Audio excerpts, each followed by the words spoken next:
কে ভালো রাখার কৌশল কি জানেন?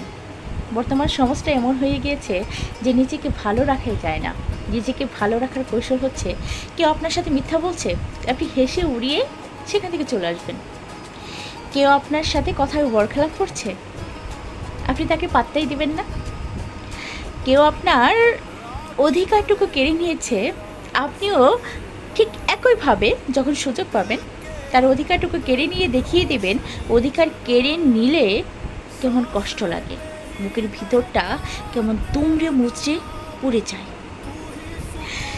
নিজেকে সুখী রাখবেন এইভাবে, নিজেকে ভাববেন আপনি একমাত্র মানুষ যাকে সৃষ্টিকর্তা সৃষ্টি করেছেন সৃষ্টির অনেক অনবদ্য কাজ করার জন্য, যেখানে আপনার আশেপাশে পরগাছা যেগুলো আছে সেগুলোকে ভ্যালু না দেওয়ার জন্য।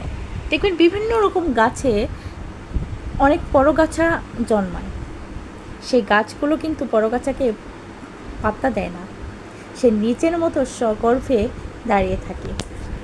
ঠিক তেমনিভাবে আপনি আপনার জীবনের সে পরগাছাকে কখনো পাত্তা দিবেন না, নিজের মতো এগিয়ে যাবেন, শান্ত ধীবর নদীর মতো কাজ করবেন, কথা কম বলবেন, শুনবেন বেশি, বলবেন কম, এবং দেখবেন আপনি সুখে থাকবেন।